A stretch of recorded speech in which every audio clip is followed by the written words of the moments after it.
productivity secrets from building $1 billion business. I am here with Stephen J. Manning, and we are digging into some really cool stories from when Stephen became super productive. And I'm quite interested in that, Steve, because we've been digging into AI and how that's made us all way more productive. I know you were involved with AI from the early days, and it clearly made you more productive, but it's more than that, right? It's not just AI that made you productive. Am I right in saying that? Oh, of course. Thank you. Good morning, good day, good afternoon, good evening to all of you listening. It's morning for me. It's nighttime for Nathaniel. And some of my friends around the world are just about to have lunch. Big topic, of course.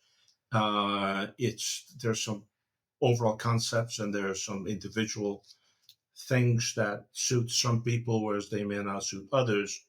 And in terms of, well, here is how what you do exactly, and this is how you build a $1 billion business, or this is how you become world leader, all that. I'm going to take 3 minutes to tell you a very quick story. Uh, some of you may have heard the name Sam Zell.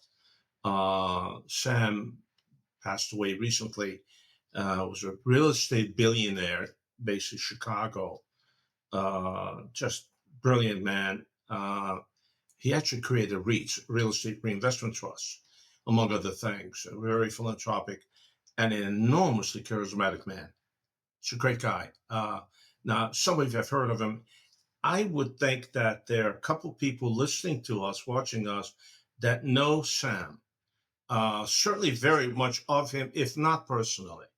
I know a couple of people listening to us that might have crossed paths with Sam. Mr. Zell, passed away just about 2 years ago. He's just a really charismatic, brilliant guy. And again, he invented something called REITs, and he made billions at it, a billion or two. And then a lot of other smart people made billions too.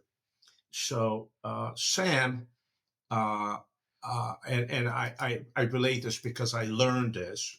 Uh, Sam was on his way to do a luncheon thing at a Chicago business group. Very, very elite business people, the financial elites, just the most elite luncheon crowd you can get in the Midwest, even in New York. And they invited him to speak about REITs. And on his way in the car, he was saying to this assistant, I have this on total authority. So now, why exactly am I doing this? I created this. I do this for a living. I made billion or two. Why am I telling all these smart people how to compete with me? So when he got up, he went ahead and told what I call the story of the chicken, which is not something I can say in a public forum like this. Because I repeated that same story 3 months later when those misguided people asked me to talk. And my topic was, what is marketing going to look like in the next 20 years? And how are you going to exploit those opportunities? Absolutely. Why don't I tell 150 really smart people how to compete with me in the future?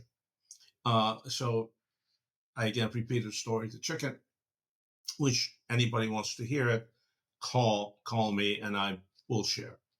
Uh, so, you know, we need to talk concept because any one individual person's path may not translate, but conceptually they do. So the question is path to success.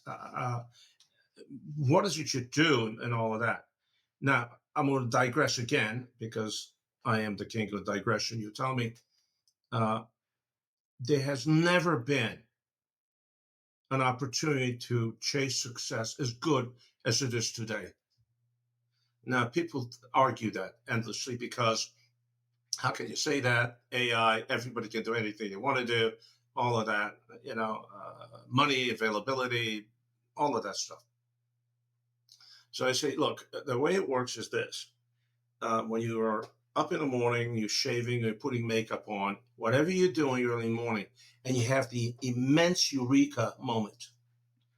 Wow, You just figured out how to make a much better chocolate chip ice cream, or a glue, or an AI application, or something attendant to splitting the atom.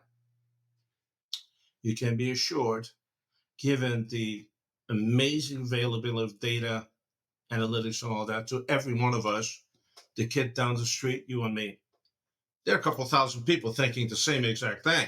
They're having the same eureka moment. This is how I make my billion. Two things. I really need, this is, I just had a truly independent thought.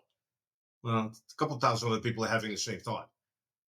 And then when you get done doing that, you go to work at a table, or desk, whatever you're going to do, and you're going to find a stack of stuff there. I'm using stuff rather than the pejorative version of that. The same stuff that was there when you left it yesterday. And you need to address it, and you go deal with it. And that's what you're going to do.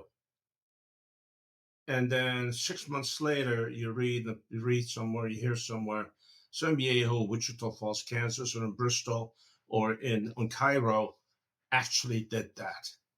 The tremendous success. You sit there and say, why did I do it?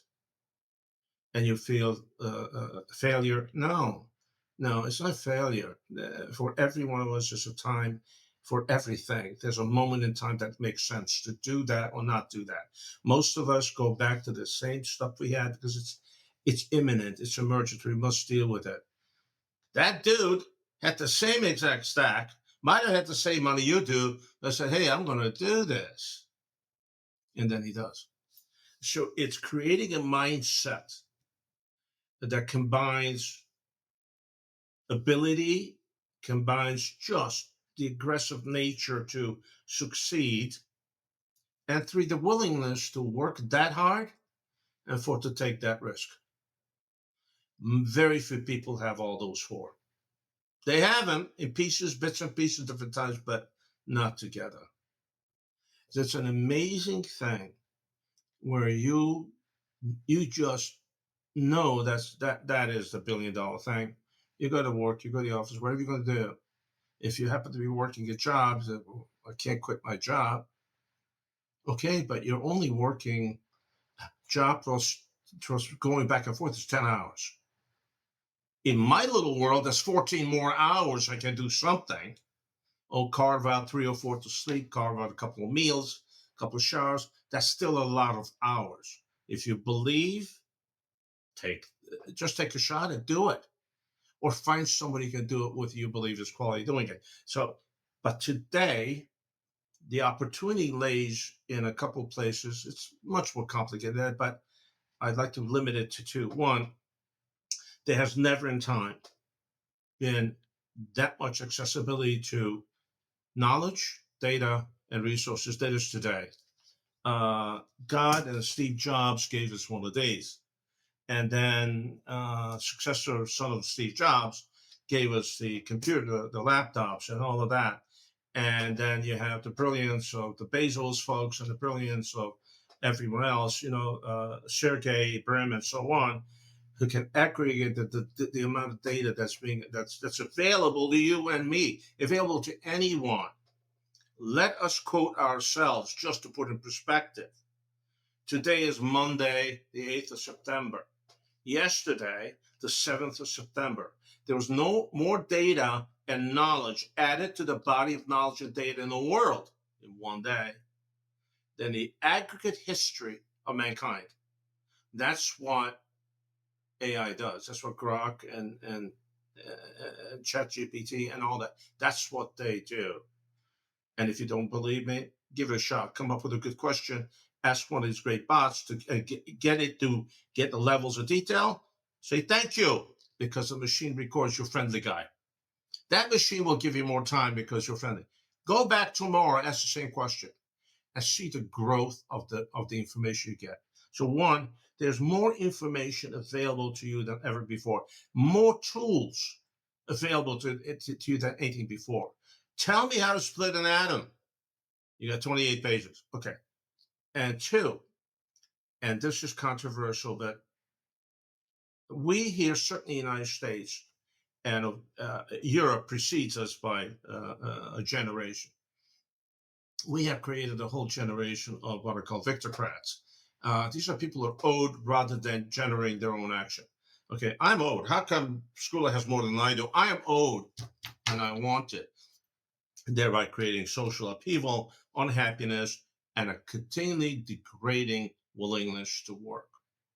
I like to call this, we've gotten really fat. Most people don't want to work that hard. When I started working in my teens in the United States of America, we were recent immigrants here. The thing that blew my mind was that everybody wanted to work Saturdays and Sundays. Saturday, time and a half. Sunday, double time. I want another shift on Sunday. That's how I buy my new TV and my new camper. When I became a boss years later, I began to understand the nature of that, and I began to understand the nature of incentive. We cultivate incentive as a way of life. When I created our business in Europe, in Central Europe, in many countries, the former Eastern Bloc countries, nobody understood the whole notion of incentive because everybody's used to working for subsistence. You work the minimum, you didn't go hungry, you got medical care, and that was that. You advanced nothing. When you have people like me walk in, they look at us as crazy America. Going to pay us twice as much if we do twice as much? That doesn't work.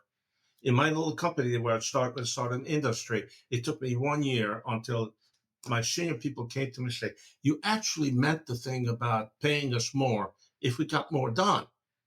Have you looked at your bank account? It grows every week. You meet your goals.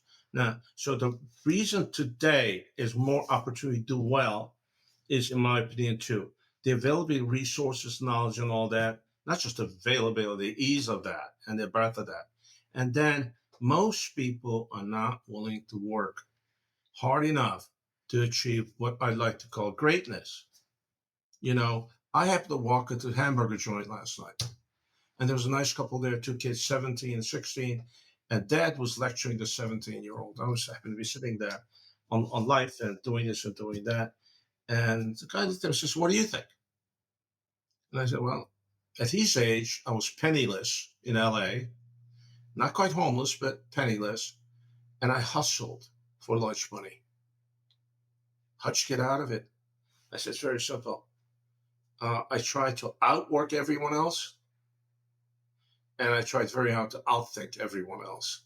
And I can't think of a better way to do it. And then I added my mantra about passion. You know, life without passion, not life worth living. And this is not dress rehearsal. You want to become successful. That's not something you'll do someday. Someday, somehow, sometime, I want to do this. I should do this. I want to do that. You know, I will. All of that, Steve Manning says, is Swiss cheese without the cheese. So you go back to success. You have those four ingredients I gave you. Mix those up. That's a really wicked witch's brew towards success because you are one of very, very, very few who will actually do that. Most people just don't have that, and they're not that forward looking. Most people are too busy making a living to make any money. Okay, so what are you going to do? Give up your job and not feed your kids? I don't know how to tell you. Oh, I must throw this in that I'll stop for now. Well, you know, we hear this, you and me, all day long, and we get asked this question all day long. And you have massive companies, you know, Fortune 20, who are really immersed in creating the proper work-life balance for their people. I don't want to hear one more 24-year-old, 25-year-old, 28-year-old tell me about work-life balance.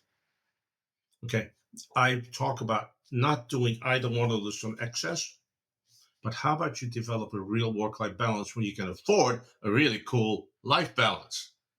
Until then, you know, like I told this family last night in what ended up a 4-minute chat. How did you get out of that? I said, I just tried to outwork everyone else and tried to outthink them, which is a hard thing to do. Bottom line is, tell me about 9 to 5. 9 to 5 is your first job. Just got to pay the bills. And then what do you do after that?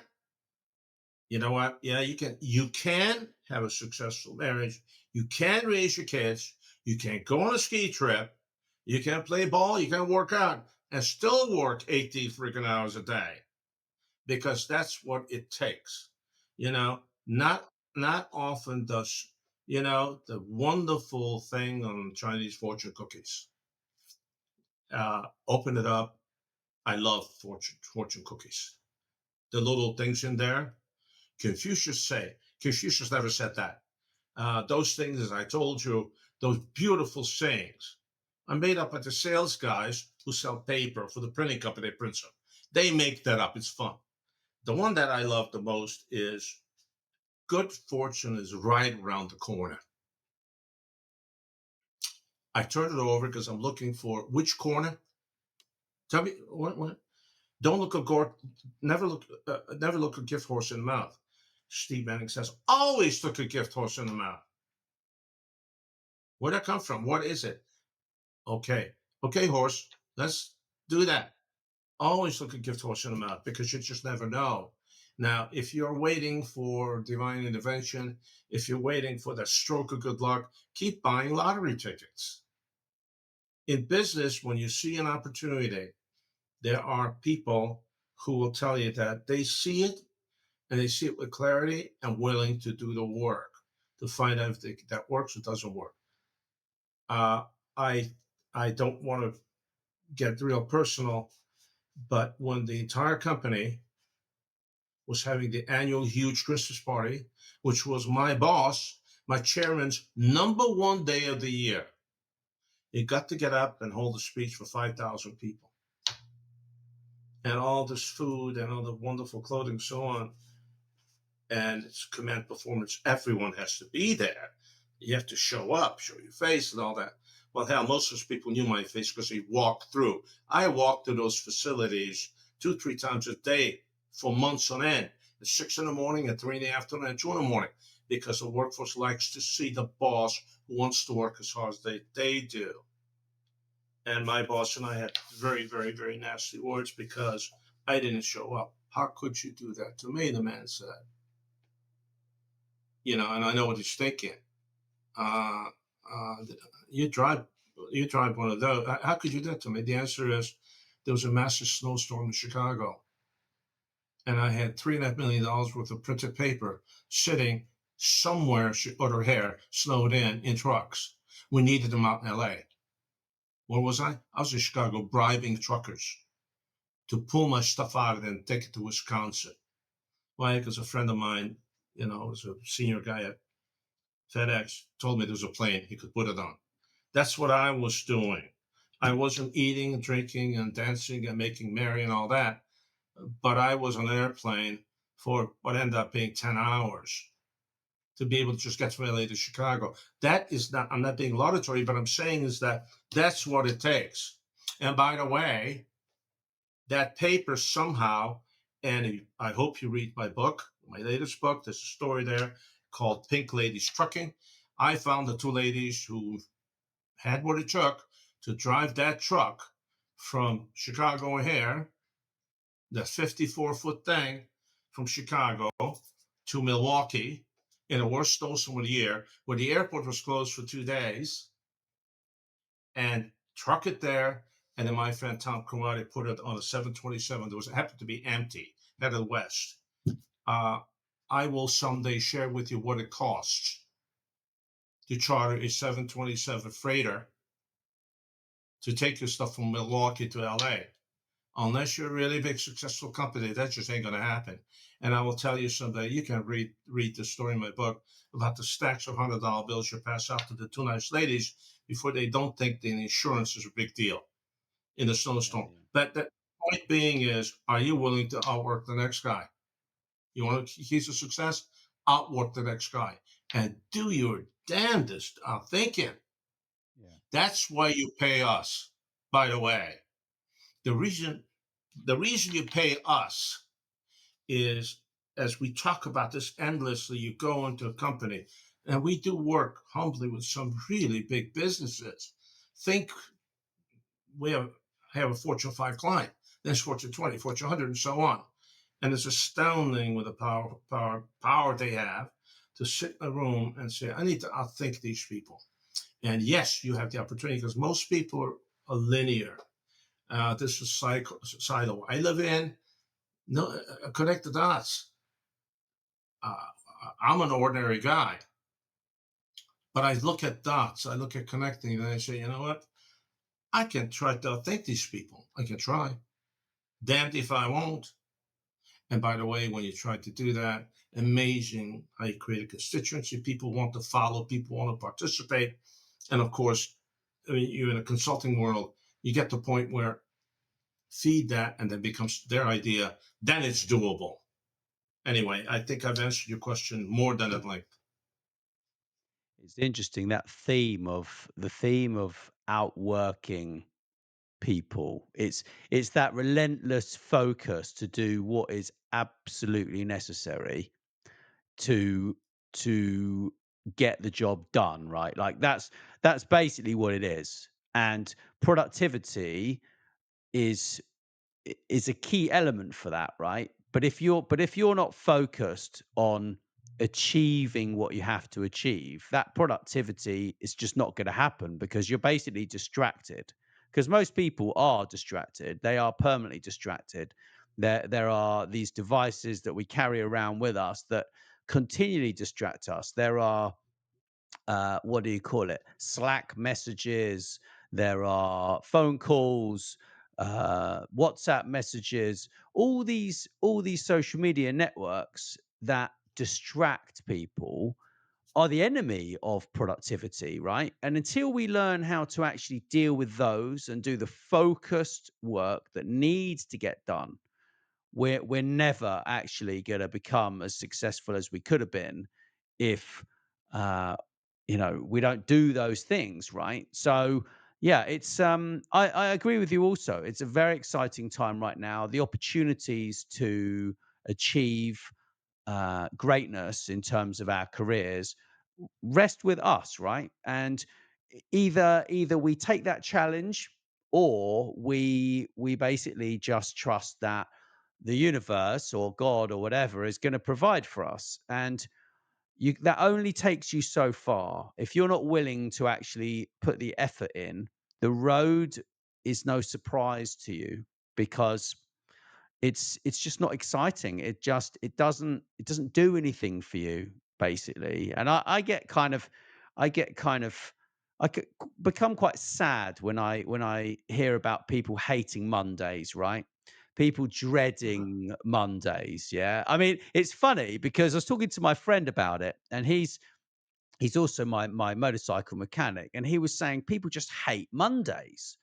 And then I found a book my daughter was reading in the other room after she'd left, and it's something about dreading Mondays.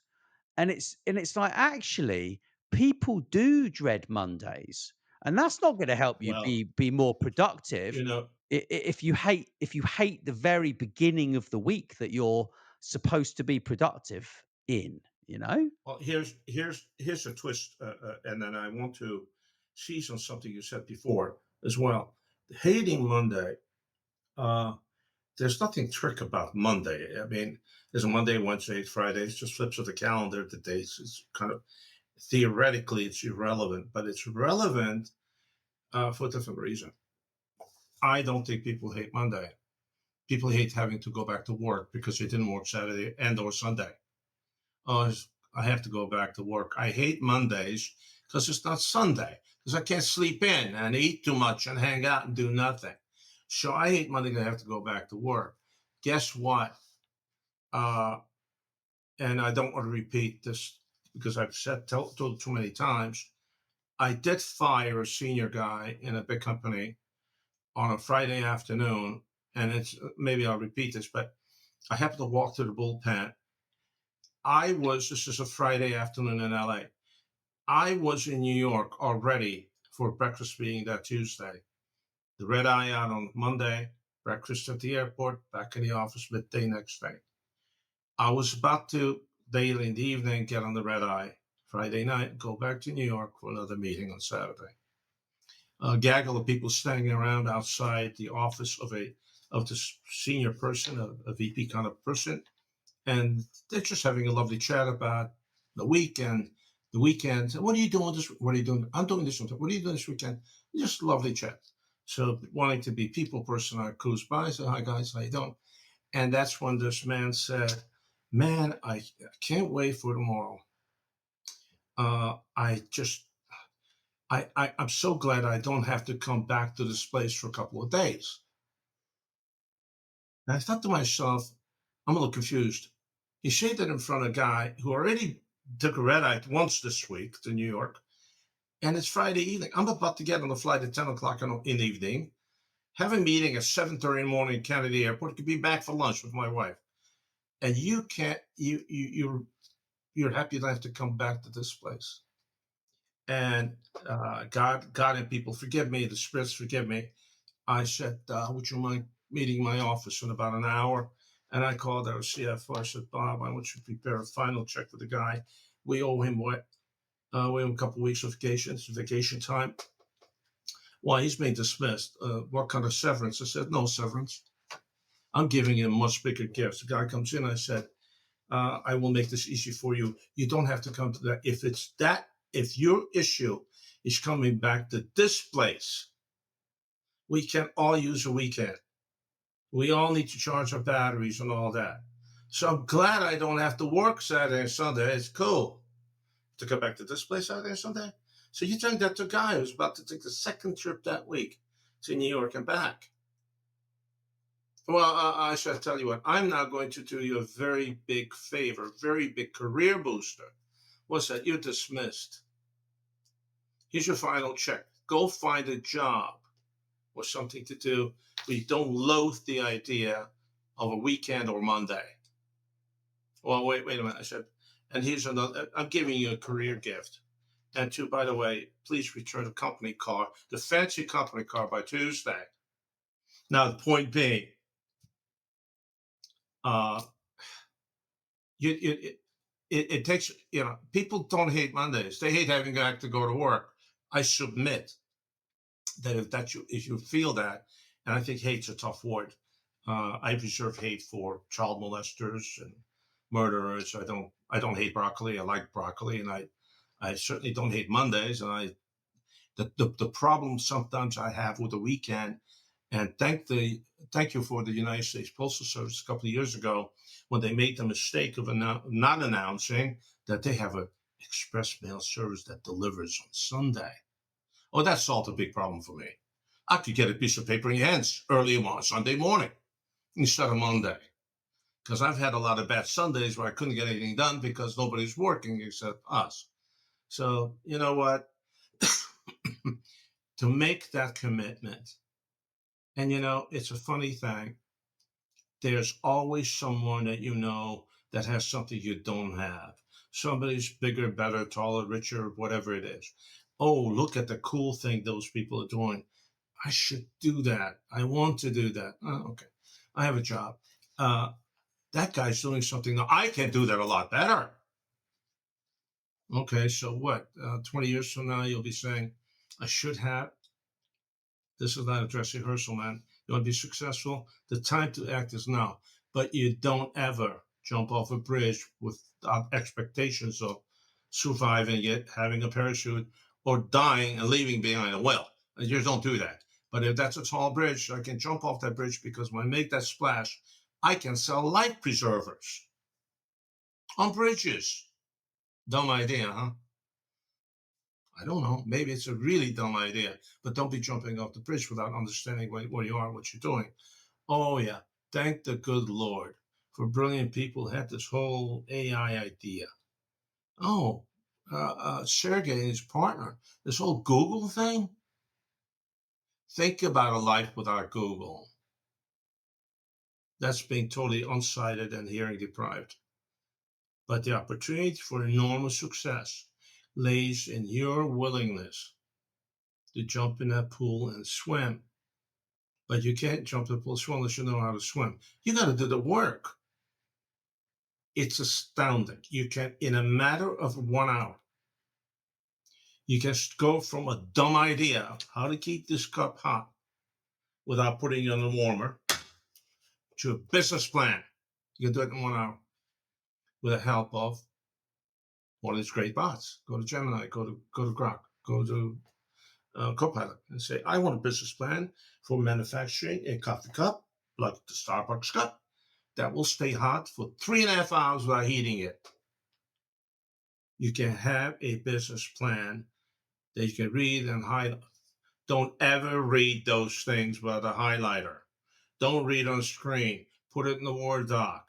Get your highlighter out. In there, you'll find the 5 do's and the 5 don'ts. And then you can make a decision. Yeah, I think I want to pursue that. Oh, by the way, I just made up the thing about the cup. That said, my wife introduced me to an amazing product. It's a bottle. She carries that around everywhere. She bought me one twice as big because I'm twice as big as she is. And you put water in the thing, and you put it in the refrigerator, and that thing stays absolutely ice cold for 10 hours. Wow. What a Really product. cool. It's an insulated bottle that will absolutely stay cold for That's 10 really cool. hours. And Okay, so somebody had the idea of saying, geez, I hate warm water and it always gets warm, Well, why not come up with a bottle that stays cold? And, somebody did. Oh, it's popular as heck. I can see it all over LA, wherever I see on airplanes. People walk around there. Oh, you can buy the white one, you can buy the blue one, you can buy the black one, you can buy small, medium, large. And it's a phenomenal product. Born out of some guy or some woman said, it's ridiculous. I'd like to have cold water all day long. Okay, I'm going to create that. And you know what? I probably should. There are a million people out there that have said that every day. Oh, just the water turns warm. Well, that water don't turn warm. I promise you. Yeah, that's one of the best gifts my wife bought for me in some time. yeah, and that person went and did it because they were productive and focused on what they were doing. And I've greatly appreciate your time. Thank you, everyone, for Thank listening. you. And don't forget to subscribe to this channel and go and check out Monday Influencer. The links are around the place. Thanks very much for listening to Influential Visions. Please make sure you share this episode with your friends and business connections. And don't forget to drop us a review wherever you listen. Thanks.